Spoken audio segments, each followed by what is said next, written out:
trained software engineer. But where did it all begin? Well, let's get started. I was born in a place called Nigeria, not Nigeria. Growing up in Nigeria, I had one dream. I always wanted to be a medical doctor. I loved STEM. So of course, I studied very hard. I was always top of the class. I loved to read. And right after high school, I got my opportunity. I won the diversity lottery program to come to the United States. I was so excited, I left in a hurry. I only took 3 things. I took my duffel bag, $200, and of course my dream. But when I got here, reality set in very quickly. I found out that I needed $200,000 to become a medical doctor in the United States. So, in order to fulfill my dream, I decided to serve the country that was giving me this great opportunity. So I joined the US Army. Right after I started pre-med. Life was simply great. You couldn't even measure the amount of joy that I had at that point. I was a young man about to fulfill my dream. But then things started going wrong. The first thing that went wrong was my eyesight. I became what is known as legally blind.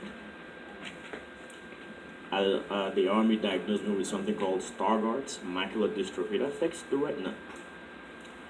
And they had to let me go. And of course, my medical dreams went along the way. Now, legal blindness means that for those of you who see very well, something that you can see from 20 feet away, somebody like me, despite wearing glasses, I have to walk up to that object 1 foot away to see that. So clearly, you can't be in the military with such bad eyes. So I was thrown into depression for several months, trying to figure out what to do. And I decided to choose engineering. Okay, no problem. So we went in. Went into engineering with the information that, the Stargardt, it has a particular behavior. Once you reach that 2200 legal blindness, you plateau. No more changes. So I went in, no problem. But my, that symptoms, they never matched what the doctors told me. And so that's how I traveled through 300 different eye care professionals, going from doctor to doctor, from all over Chicagoland to Northeast, Atlanta, Georgia, all over the country. Even interacted with certain doctors in London, trying to figure out what was going on with my eyes.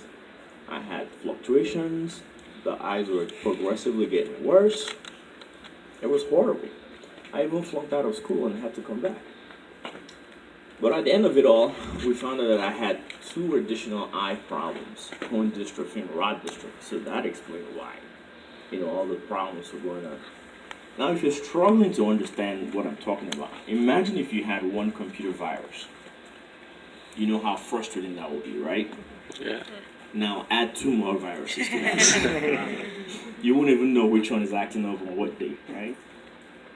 So, by the time we figured out all of these problems through genetic testing and 2 weeks at Johns Hopkins, the engineering career just got too much, and I left as well. Talk about being crushed. My medical dream, gone. Military career, dead. Engineering backup, gone. Okay. At this point, I knew I just had to do something very different. And I asked myself, how are you going to rewrite this story for a better outcome? We're not going to have a sad ending here, right? So I decided to start turning personal problems into global solutions. Based purely on all the things I've experienced from visual impairment and my passion for STEM and my love of solving problems, I decided to tackle the problem myself. And that led me to invent what I call Think and Zoom brainwave solution. All it does is very simple. It detects whenever I'm struggling to see, and it magnifies to the extent that I need without me having to do anything. It taps into my brainwaves, leverages EEG, electroencephalogram, and neuroscience. That was great, right? That's not Awesome. super. Great. Well, how are you going to get this to the hands of people who need it? There are 20 million people in America who are severely visually impaired, like myself, and about 300 worldwide. So we entered into the world of entrepreneurship. And after doing a lot of market research, found out that, okay, this thing was going to cost about $20,000 to deploy to the market. Oh, wow. Yeah, I can hear some of you like, that's a whole lot of money, right? Yeah.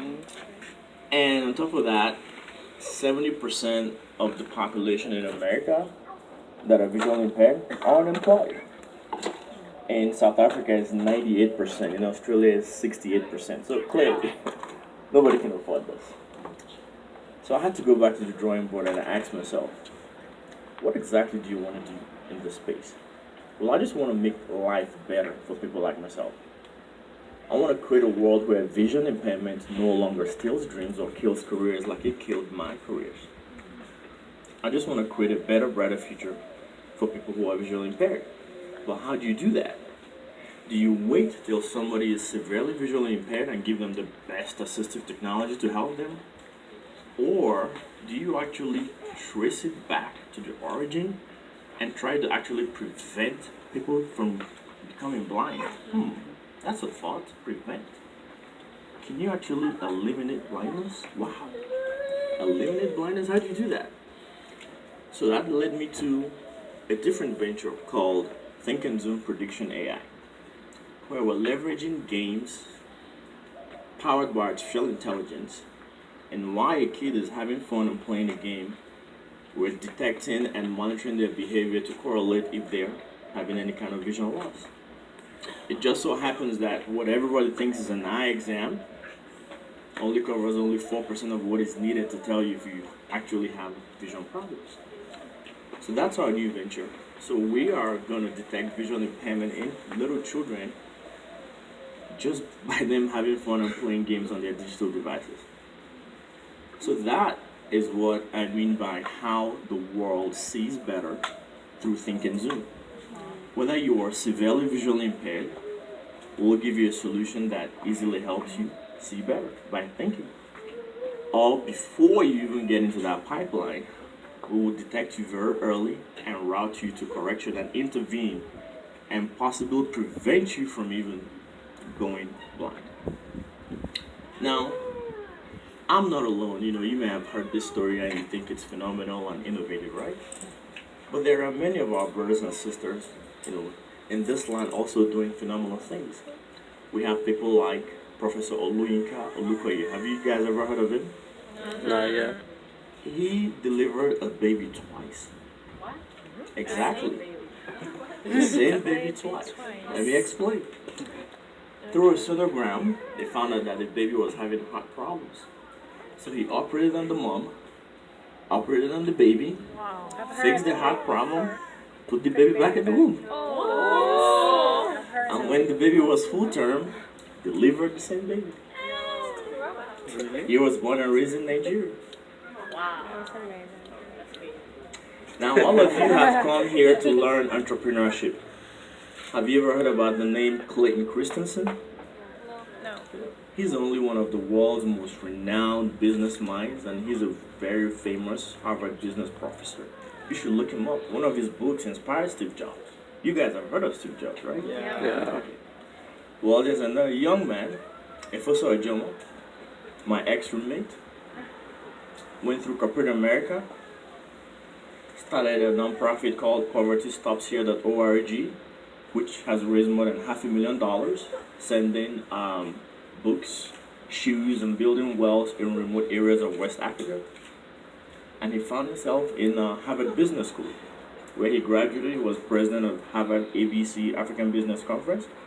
But all of that aside, he just co-authored a book with Clayton Christensen called The Poverty Paradox: How to Leverage Disruptive Innovation in Transforming Developing Countries and Providing them with Economic Development. Have you guys ever heard of BC Azariah? No. He only holds some of the records in automaking lots of 800 horsepower cars that he builds. So there are so many of us, right, in this line. So now that you're here, this is your opportunity to seek these folks and network with them and leverage their connections and knowledge to further enhance where you're going, right? Now, where do you come in? You guys have heard of Facebook, Apple, Amazon, Netflix, right? Phenomenal global companies, right? So where is the next innovative company going to come out of? Right here. Africa, I heard that, right? Is it going to be Niger? Is it going to be Namibia? It's gonna be Is all it going to be Madagascar? all of us. Mozambique, Ethiopia? It's all in your hands, right? Remember, for as long as Elon's red Tesla is heading to Mars, you can no longer reach for the sky. It's no longer a limit. You have to reach beyond the stars, right? It's just You have to dream big. And for you to do that, I'm going to leave you with 3 simple steps. First, always look forward to a better, brighter future, no matter what situation you're in. The situation might be tough, challenging, but dream of a better future. Picture it, envision it. Always look towards a better, brighter future. Second step, think. How are you going to get there? You're here, what you're dreaming of is over there. Put together a map, a plan, a step-by-step guide. Think about how you're going to get there. And the third step, zoom. Do something. Act on your plan, right? By doing something, you're bringing yourself closer to your dream, you're accelerating yourself, and you're zooming towards that brighter future that you're looking for. And I urge you and challenge you that if you take these 3 steps, you too will have learned how to look, think, and zoom into a better, brighter future. Welcome to America. Welcome to Austin, Texas, home of UT Hook'em Horns. Thank you for having me. Thank you.